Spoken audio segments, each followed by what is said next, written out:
할렐루야. 우리 옆에 분 한번 인사합시다. 잘 오셨습니다. 잘 오셨습니다. 네, 한 번 더 인사합시다. 당신에게 좋은 일이 시작되었습니다. 아멘. 우리 한 번 더 인사합시다. 당신은 행복한 사람입니다. 할렐루야. 할렐루야. 아, 어제와 다른 이 목소리의 느낌은 뭐죠? 제목을 한번 같이 했습니다. 모세를 부르신 하나님. 모세를 부르신 하나님. 아멘. 출애굽한 지 3개월이 되었습니다. 하나님께서 여러 가지 곳으로 인도하시면서 지금 신의 광야까지 오게 하셨습니다. 3개월밖에 안 지났는데 엄청난 일들이 이스라엘 민족들 가운데 일어나요. 보통 하나님의 엄청난 체험을 하면 3개월은 가는데 이스라엘 민족은 그렇지 않는다. 하나님이 진짜 형용할 수 없는 그 엄청난 일을 깨달았는데도 이게 한 주가 못 가고 하루가 못 가. 그래서 그냥 날마다 원망 불평하고 물 없다, 하나님 먹을 거 없다. 나중에는 진짜 자기의 이 육체의 정욕을 위해서 이 고기를 달라. 심지어 여기까지 하나님 앞에 외치는 이스라엘 민족들을 바라보는. 그럼 어떻게 해요? 모세가 너무 바쁜 거예요. 원망하고 비판하는 그 이스라엘 민족들 앞에 서서 하나님의 말씀을 대언할 수조차 없어요. 왜? 사람들 만나기가 두려울 정도로. 사람들의 만나면 행복해야 되는데 어떻게 해요? 만나면 그냥 원망하고 불평하는. 여기서 일이 빵 터지고 저기서 빵 터지고. 이 르비딤이라고 하는 이 지역은 정말 이스라엘 민족이 40년 동안 광야의 길을 걸어가면서 정말 기억에 남는 장소예요. 하나님께서 처음으로 반석에서 물을 낸 곳이기도 하지만 또 거기에서 엄청난 전쟁도 일어나고 하나님의 놀라우신 역사를 그 자리에서 봤기 때문에 르비딤이라고 하는 이 지역은 이스라엘 민족의 머릿속에 아주 각인되는 곳입니다.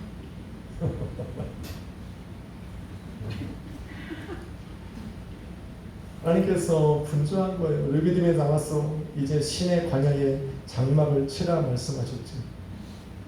장막을 치고 났는데 어떻게 됩니까? 너무 모세가 바쁜 거예요. 아침부터 저녁까지 그 자신의 장막 앞에 앉아가지고 자기들한테 재판을 받으려고 오는 사람들 어떻게 돼요? 한 사람 한 사람 아침부터 시작해서 밤까지 해가 질 때까지 어떻게 돼요? 모세는 그 자리를 뜰 수가 없어요. 계속해서 줄을 서고 한 문제가 해결되어지면 또 다른 문제가 오고 모세에게는 마음과 생각이 여유가 없습니다. 심지어 삶에도 여유가 없습니다. 하나님의 음성이 그런 모세에게 들리지 않습니다. 그가 사람들을 재판하는 가운데 그 문제와 원망과 불평으로 가득한 그 사람들 앞에 모세가 앉아서 그들의 마음에 빼앗기고 생각을 빼앗기는 동안 하나님의 말씀이 모세에게 들리지 않아요. 여유가 없어요. 모세에게도 타당하죠. 왜? 어떻게 합니까? 하나님께서 내게 맡겨주시고 인도에 가라고 하는 저 백성들 앞에 해결해야 될 문제가 코앞인데 저와 여러분은 똑같아요. 하나님이 내 삶을 인도하실 때 아침부터 저녁까지 우리 하나님께 맡긴 삶, 하나님이 내게 주어진 삶 속에서 다가오는 여러 가지 문제들 앞에 우리는 눈코 틀 새가 없어요. 그 바쁜 시간들 속에 짬을 내서 우리 하나님을 만나고 예배하고 심지어 그 매일 예배 5분 10분 드리는 것조차 읽을 여유가 없어. 우리 마음에 시간이 없는 게 아니라 여유가 없어요. 마음에 매일 예배 드리시는 분 계세요? 아멘 하시는 분이 몇 프로나 되겠어요? 핸드폰이 없어, 내용이 없어.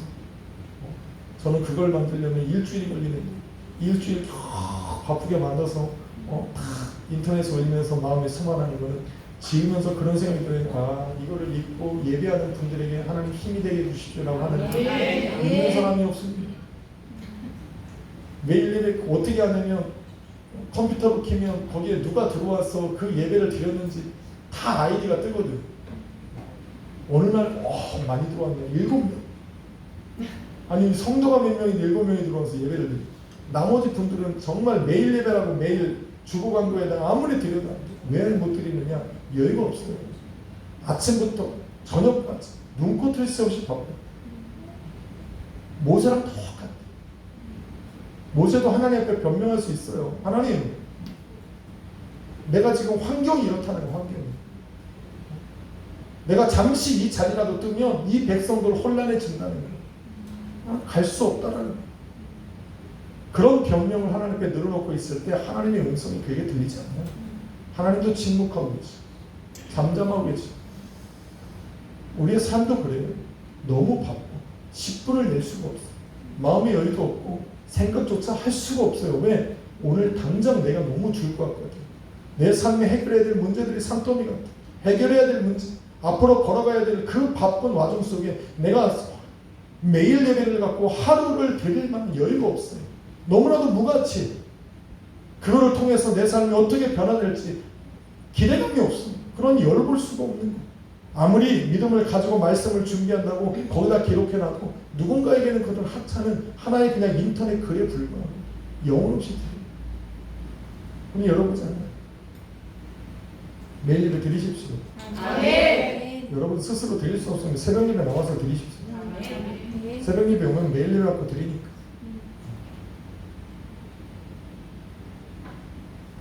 그런 하나님께서 드디어 모세를 부르시는 것이 19절에 나오는 거예요. 모세를 들어와라. 여호와의 산으로 올라오라. 여호와의 산으로 부른 그 모세를 부르시면서 하나님께서 하신 일이 있어요. 왜? 모세를 불러서 말씀을 주셔야 이스라엘 민족들이 먹어야 될 양식이 생기는 거예요. 예수님께서 오셔서 뭐라고 말씀하시냐면 사람이 떡으로만 살 것이야. 하나님의 입에서 나오는 말씀으로 살 것이라. 모세는 하나님의 말씀이 하늘로부터 하나님의 말씀을 받아서 백성들이 살아갈 그 생명의 양식이 떡인 그 말씀을 선포해야 될 통로입니다. 통로가 막혀버리니까 문제가 해결해도 계속 생깁니다. 이런 말씀 출애굽기 18장에 보면 무슨 말씀 말하냐면 출애굽기 18장 20절 말씀에 보면 그들에게 율례와 법도를 가르쳐서 마땅히 갈 길과 할 일을 그들에게 부여해야 되는 거예요. 하나님의 율례와 법도가 선포되어질 때 드디어 백성들은 어떤 것을 느끼냐면 갈 길과 할 일이 그들의 마음에 정해지는 거예요.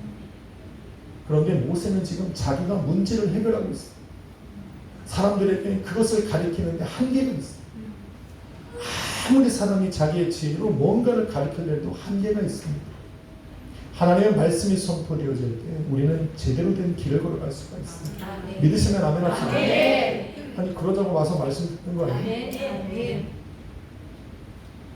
하나님께서 모세를 부르기 위해서 정말 삶의 본주에 있는 그 모세, 하나님 앞에 나아가서 하나님과 1:1 관계도자 가질 수 없는 그 모세를 하나님의 앞에, 하나님 여호와의 그 산 앞에 부르시기 위하여 드디어 하나님께서 움직이기 시작하십니다.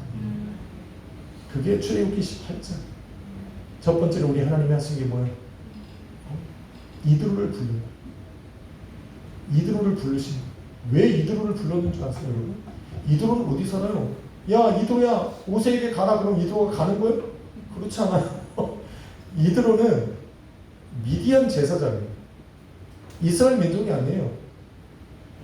지금 이드로가 살고 있던, 왜 이렇게 답답하지? 용근아, 나야 목소리가 시원하지가 않아서 어떻게 해야 될지 모르겠다. 잘 들리시죠? 아, 그럼 됐어. 내 목소리가 쉬면 되지 뭐. 나는 안 들리거든. 그러니까 여러분만 잘 들리면 되는 거예요. 천천히 말을 잘 들리시잖아요, 그죠? 오케이.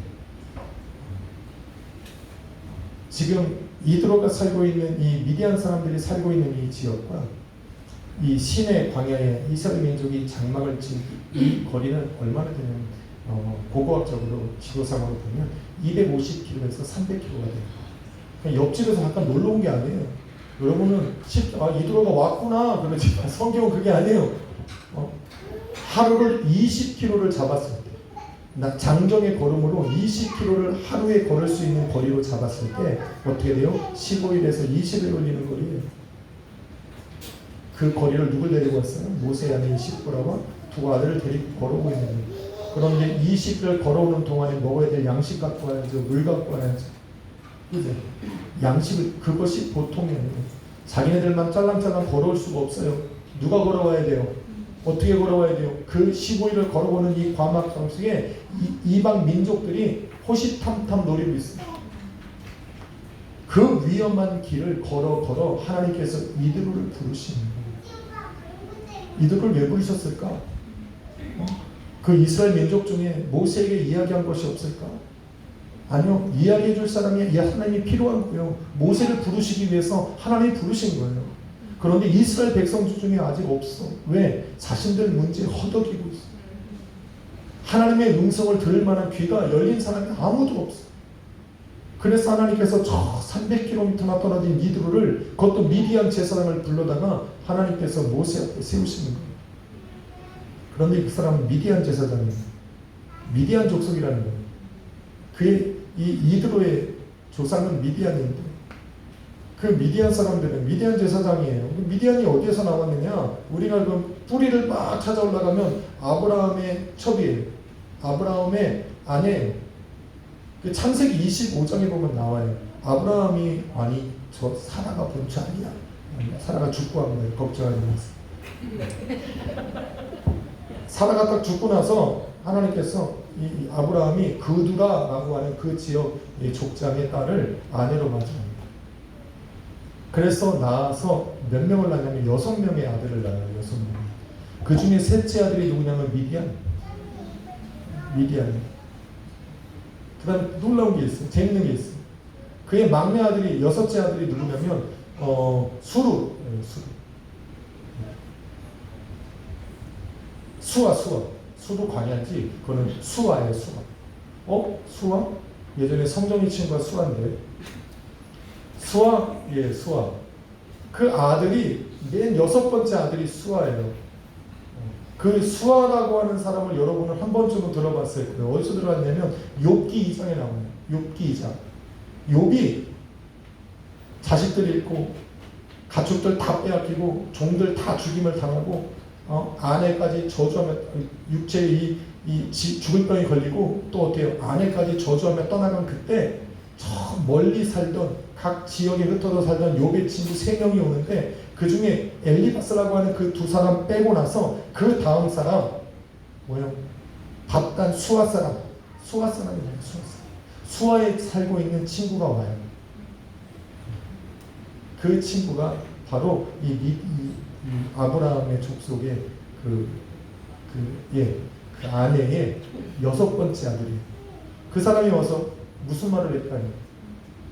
그 미디안 이 아브라함의 그 아내의 6번째 아들이 와서 저와 여러분이 너무나도 잘 아는 말씀을 했어요. 뭐요? 내 시작은 미약하였으나 내 나중은 심히 창대하리라. 다 알잖아. 그러니까 우리는 수아 사람하고 그 사람들의 말을 한 거에 우리도 귀 기울이며 살아가는 거야. 사업장을 하면 매일마다 제일 많이 걸려있는 게 내 시작은 미약하였으나 내 나중은 심히 창대하리라고 이 적혀있는 말씀이 바로 그 수아 사람 그 친구가 해준 말이에요. 그리고 생각해보니까 이 미디안 사람들, 그 자녀들이 뭐요? 아주 지혜로운 거예요. 말 주변이 좋은 거예요. 우리가 살다 보면 그런 사람들 많아요. 말 잘해요. 남들에게 조언하기 좋아. 지혜로워. 사는 방법을 좀 알아. 그래서 막 얘기를 해주는 걸 잘 알아. 그런데 결국은 욥에게 어떻게 됐어요? 욥에게 이 조언을 해줬던 수아의 말은 어떻게 해요? 하나님에 대해서는 맞지만 욥의 상황은 전혀 맞지 않는 이야기. 자신이 경험한 하나님은 분명히 맞는 이야기를 하고 있지만 욥의 상황과는 전혀 다른 이야기를 하고 있어요. 중요한 게 있다니까요. 그게. 그래서 여러분 보세요. 하나님이 어떻게 이드로를 부르셔서, 이드로도 동일한 자녀 중에 한 명이에요. 지혜로워요. 똑똑해. 남한테 말할 수 있어요. 어떤 문제를 바라보면 그 문제를 해결할 수 있는 그 지혜를 가진 사람이에요. 그래서 하나님께서 이드로를 불렀어요. 그런데 이드로를 불렀을 때 하나님께서 자신의 말을 하지 못하도록 하나님께서 장치 하나를 만들어 놓으셨는데, 무슨 장치를 했냐면 이드로가 오자마자 이드로에게 하나님께서 어떤 말씀을 주시냐면, 이 하나님께서 이스라엘 민족을 출애굽시키기 위해서 그들의 삶 가운데 하신 역사를 듣게 하시는 거예요. 이게 중요한 거라니까. 자, 이 사람은 미디안 제사장이라니까. 여호와 하나님만을 섬기며 살아왔던 사람이 아니에요. 미디안 사람이요. 미디안에 제사장이 있었어요. 무언가를 섬겼다라는 이야기예요. 하나님이 아닌 다른 신들을 섬기며 살았던, 우상을 섬기며 살았던 제사장이에요. 그가 지금 이스라엘 민족을 이끌어가는 모세 앞에 나와서 자기가 이제까지 살아왔던 자기의 지혜로 얘기하지 못하도록 하나님께서 어떻게 하냐면 그의 삶 속에 이스라엘 민족의, 그의 귀에 이스라엘 민족이 지금까지 걸어오면서 역사하셨던 모든 이야기를 듣게 하셨다는 거예요. 그가 하나님을 경외하며 살아왔는지, 하나님을 섬기며 또 다른 신을 섬기며 살아왔는지 성경은 이야기하고 있지 않지만 분명한 것은 그가 미디안 제사장이었고, 그가 하나님 아닌 다른 사람을 섬기고 있었고, 다른 우상을 섬기고 있었어. 그런다 그들을 섬기는 지혜대로 모세에게 이야기하지 못하도록 우리 하나님께서 장치하신 것은 뭐냐면 하나님의 위대하심을 그 얘기로 듣게 하시는 거예요. 그래서 출애굽기 18장 11절 말씀에 그 얘기를 다 들었던 이드로가 뭐라고 말하는지 아십니까? 내가 이제야 알았노라. 아멘. 내가 이제야 알았노라. 아멘. 그전에는 몰랐다라는 거예요. 그가 분명 하나님을 기억했을 거예요. 왜? 아브라함의 자손이니까. 하나님에 대해서 들었지만 하나님만이 하나님 여호와라는 걸 몰랐어. 여호와만이 유일한 하나님이시라는 걸 몰랐어. 인정하지 않고 살았어요. 그래서 세상 방법도 취하고 동네 사람들이 섬기는 우상들도 섬기고 또 애굽 사람들과 같이 자신들이 만들어 놓은 신을 섬기며 살아왔던 사람이에요. 그렇지만 지금 하나님께서 모세에게로 부르실 때, 모세를 통하여 하나님께서 하실 말씀을 이드로를 통해서 말씀하시기 위해서 그에게 주신 것은 하나님의 위대함이에요. 그리고 그에게 입술로 고백하게 하셨어요. 내가 이제야 알았노라. 하나님이 가장 신들 중에 위대하십니다. 아멘. 그리고 나서 드디어 자신이 하는 이야기가 어떻게 되는 거냐면 진리가 아님을 깨닫고 그에게 하나님이 허락하십니다. 아멘. 드디어 그의 입속에 여호와 하나님의 이름을 거론하게 만들어요. 아멘. 여호와의 경외함 앞에서, 하나님을 두려워하는 앞에서 그의 말을 가려하게 만드시고. 아멘. 너무 재밌다니까. 그래서 우린 지혜로워야 돼요. 아멘. 정말 지혜로워야 돼요. 맞아요. 정말 지혜로워야 돼요. 그런데 거기에 뭘 집어넣어야 되냐면 하나님을 경외하는 마음을. 아멘. 하나님을 경험하지 못하면 하나님의 이야기가 나가지 못해요. 그렇기 때문에 우리는 여호와 하나님을 경험해야 돼요. 그래서 이드로와 같이 하나님께서 나를 마음껏 사용하실 수 있도록, 하나님께서 나를 통하여서 하나님 한 말씀이 필요한 곳에 나를 통하여 역사하실 수 있도록 여러분을 지혜롭게 만드실 때 가장 중요한 것은 그 위에 뭐를 쌓아야 되냐면 여호와 경외함을 쌓아야 돼요. 여호와 두려움이. 이것을 잃어버리면 안 돼요. 할렐루야. 우리 교회 권사님들은 좀 잘 들어야 돼요. 우리 교회 권사님 두 분인데 저는 이제 15주년 되면 권사님들을 세우려고 계획하고 있어요. 아니 다른 교회 권사님들은 권사에 모여가지고 막 기도하거든. 막 권사들 그러면 밥하는 게 권사가 아니에요. 모여가지고 어떻게 돼요? 막 기도하고 집사님들 권면해주고 저 아픈 사람들 막 엄마처럼 이렇게 세워주는 역할을 하는 게 권사님들이. 근데 우리 교회 권사님들 뭐 하세요? 그러면 뭐예요? 시장에 가가지고 우리 밥 먹이잖아. 얼마나 감사해요. 그런데도 이제 교회가 커지면 두 분의 역할이 커요. 엄마 같아요. 교회 사랑이 부족하면 저 두 분이 가서 사랑으로 감싸요. 그럴 때 뭐가 필요하다? 내 지혜가 아니라 누구의 필요하다고? 여호와 하나님을 두려워하는 게 필요하다. 아멘. 하나님의 위대하심을 깨달아야 된다.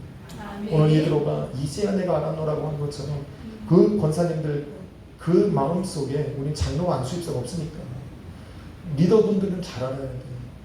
그 안에 뭐가 있어야 돼요? 여호와의 경외함과 그 말씀이 가능해. 그래야 하나님께서 마음껏 사용하시기에 부족함이 없지. 할렐루야. 그렇게 불러서 무슨 이야기를 합니까? 너는 천부장과 100부장과 50부장과 10부장을 세우라라고 하는 지혜로운 말씀을 이도를 통해서 모세가 듣게 하십니다. 두 번째로 하신 일은 뭐예요? 하나님께서 능력 있는 자들을 세우신 거예요. 아멘. 아, 이 능력 있는 자들 중에 우리 교회는 교회가 부활이면 능력 있는 자들이 필요합니다.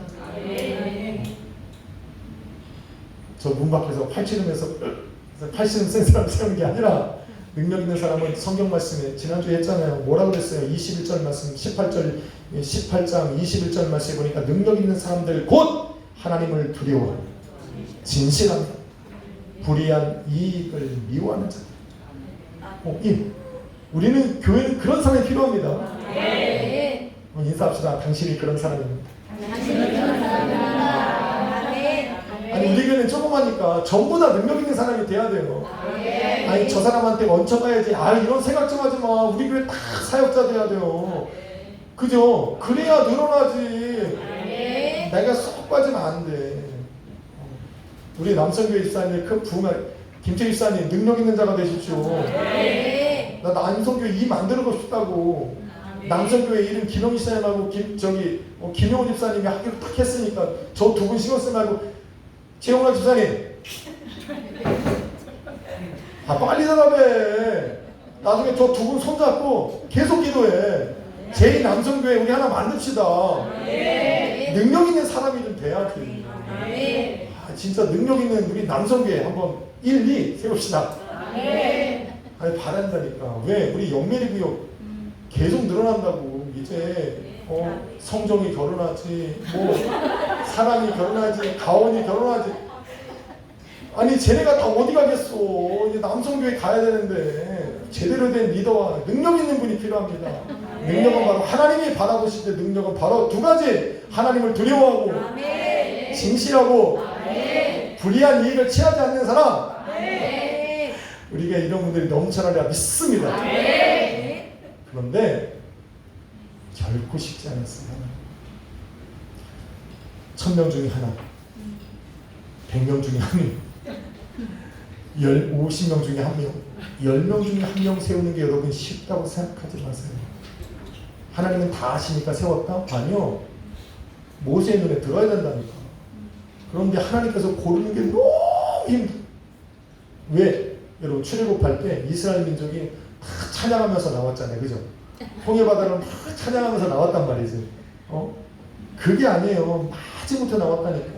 진짜 내가 살던 자기네들에게 고향이에요. 400년 살았으면 고향이지 뭘. 우리는 20년 살아도 고향이잖아요. 제2의 고향. 그들은 자기네 고향이 있는지도 몰라요.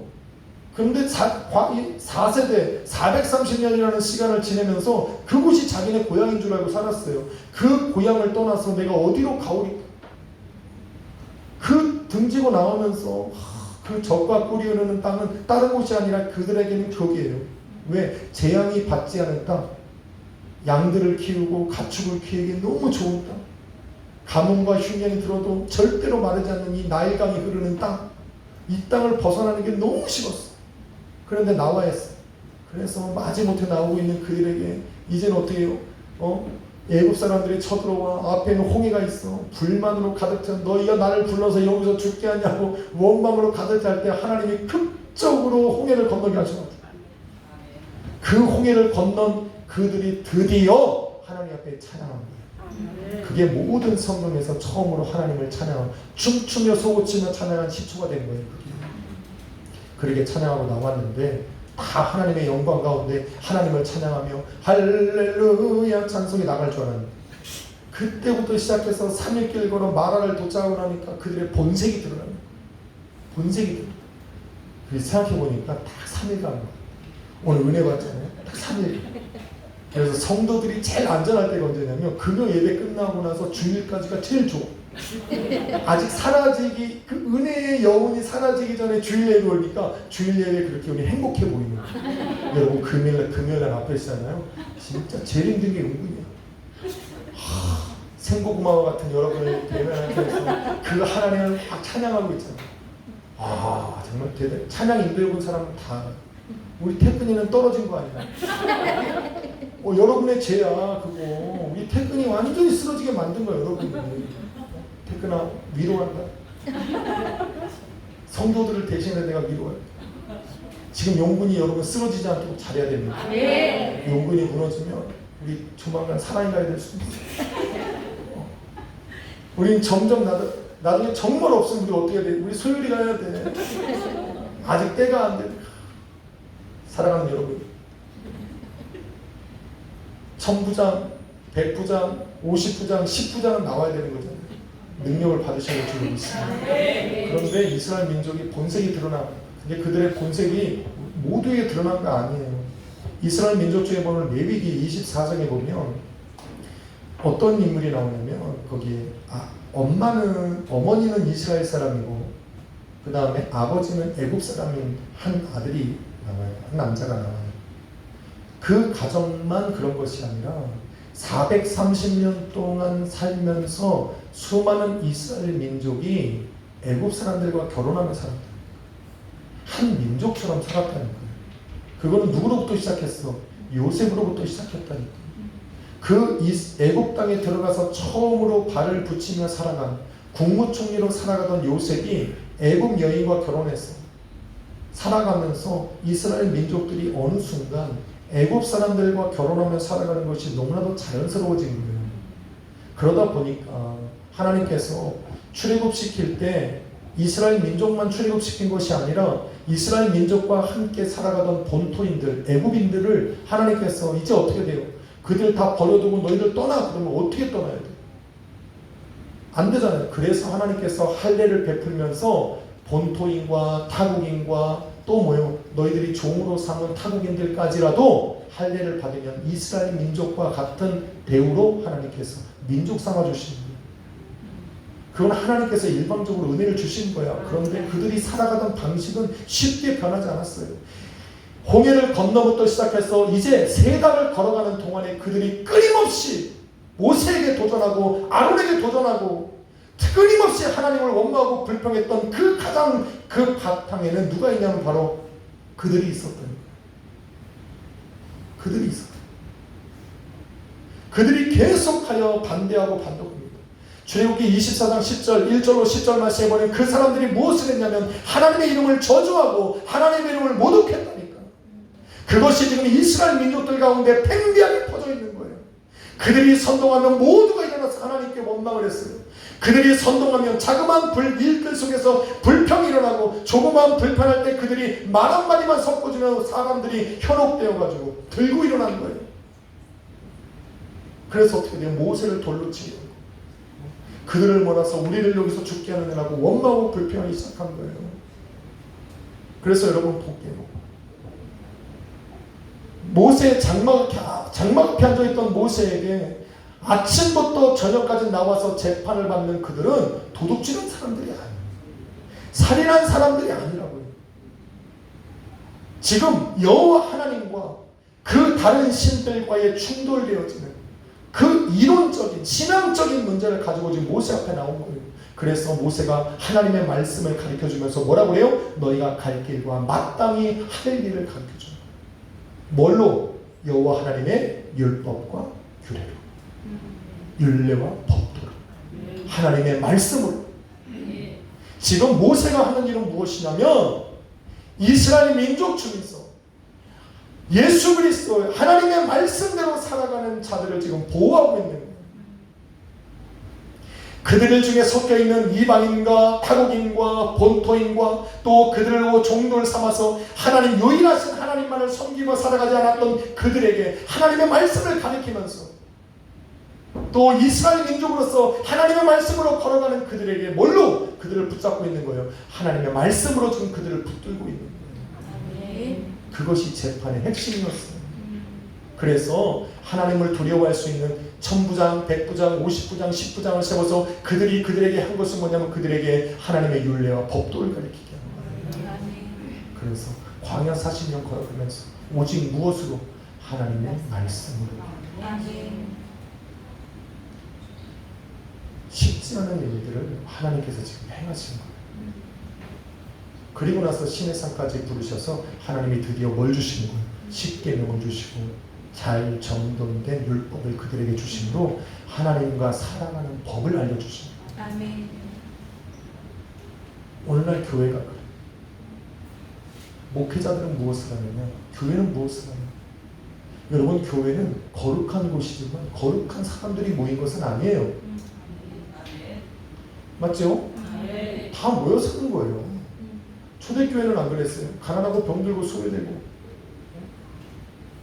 사마리아 사람, 죄인이라 취급받는 사람들 앞에 정죄받는 수많은 사람들이 교회 안으로 모여들었어요. 누구의 이름으로? 할렐루야. 아, 이거 아니까 수준이 조금 있어 보여요. 한번 인사합시다. 수준이 좀 있네요. 예수 이름 아니면 수준이 좀 높은 거예요. 자, 여기서부터 잘 들어야 돼요. 이게 적용 부분 이제 끝내려고 해요. 요즘에 내가 설교를 좀 짧게 하려고 해요.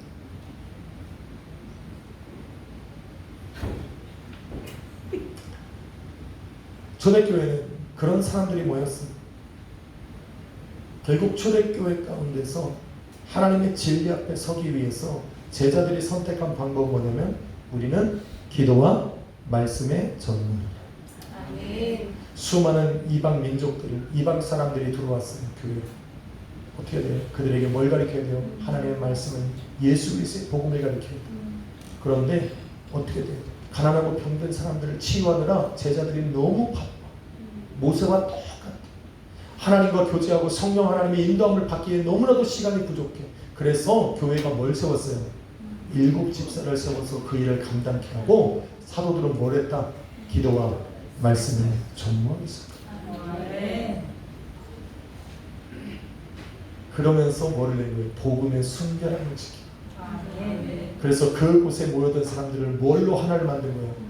예수의 이름으로 하나를 만든 거예요. 복음으로 하나를 만든 거예요. 그것이 교회이기 때문에.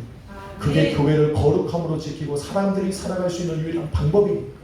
믿으시면 아멘 합시다. 그 안에 들어온 세상 사람들의 여러 가지 할 일을 교회의 정치로 삼지 않았어요. 교회가 끌어가는 방법으로 삼은 것이 아니라 오직 예수의 이름, 오직 예수 그리스도의 복음, 예수님께서 그들에게 전하신 말씀. 요한복음 마지막 절에 뭐라고 말합니까? 예수님께서 말씀하시고 행하신 일들을 이 땅에 기록해서 쌓아두면 하늘 쌓을 곳이 없다라고 말씀하신 그 수많은 예수님의 말씀을 핵심으로 삼아서 중심에 놓고 그 교회가 하나로 뭉치고. 여러분, 오늘날 교회가 그래야 된다. 오늘날 교회도 수없는 사람들입니다. 우리는 벌써 13년째 똑같은 사람만 있지만 진짜 교회는 이러면 안 되는데 모여들어야 됩니다. 새로운 사람들이 와야 됩니다. 진짜 우리 교회는 유희정 성도님이 살린 거, 우정아 성도님이 살린 거, 이진아 성도님이 살린 거야. 진짜 저분들 없었으면 우리 2025년도 꽝이야. 우리 벼라가 작년에 살린 거 아니야. 벼라 없었으면 2024년도 꽝이야. 그 2023년도는 우리 시인가 살린 거지. 우리는 진짜 호흡기 끼고 살아가는 거야. 우리 약속교회는 생명이, 이거 진짜 내년도 주요. 내년도에 어떻게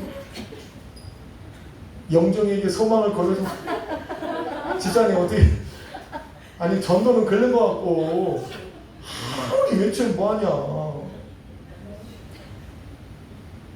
우리는 꼭 사라 같아.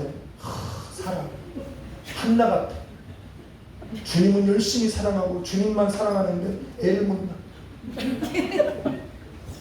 우리는 그래. 우리 교회를 보면은 그래. 주님은 너무 사랑해. 한나가 얼마나 신앙이 좋아. 가서 우리 하나님 앞에 나와서 눈물 뿌려주고 금식. 사라가 어떻게 하나님 앞에 통곡하면 하나님만 찾았잖아. 우리 다 그래. 막 기도할 때 막 뜨거워. 남들 부흥 강사님들이 오셔가지고 우리 교회 보면 우와 진짜 이런 교회 처음 봤다고. 끝이야. 애를 못 낳아. 영적인 새 가족을 못 만들어. 이 찔림이 와야 되는데 아유, 우리는 사라 같은 이야기 하는데 나는 경수가 끊어진 지 이미 오래. 주님이 부흥회를 선포해도 사라는 장막 밖에서 웃었다니까. 내가 웃어. 우리가 그렇다니까. 나는 못해. 난 죽어도 못 태어나네. 이미 끊어진 상태야. 남편도 나이가 100세야. 바라볼 게 없다니까. 성령이 역사하시면 기적이 일어날 줄로 믿습니다. 하나님이 우리 부흥의 태를 좀 열어줘야 되는 거예요. 아버지.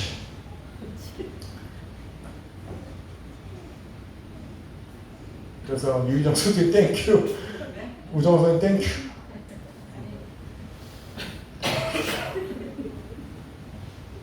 우리 그렇게라도 연명을 살아야 우리 하나님이 확 여시. 새쌍둥이, 옛쌍둥이 갖는 거지. 그럼 그렇게 되실 날이 분명히 오리라 믿습니다. 교회가 그런 다양한 사람들이 모였을 때 그들의 몸만 온 것이 아니에요. 그들의 생각을 가지고 살아왔던 삶의 경험들을 가지고 지금까지 배웠던 지식을 가지고 교회는 과연 무엇을 하는 것이냐? 그들의 모든 생각들을 복음으로 새롭게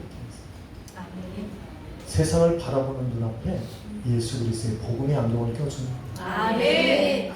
지금까지 나의 눈으로 바라봤던 세상을 예수의 안경을 껴서 예수 그리스도를 통해서 세상을 바라보게 하는 것입니다. 목회자는 무엇이냐? 바로 그런 역할이에요. 그러면 분명히 세상 가운데는 하나님의 역사하심이 보일 것이고, 할렐루야.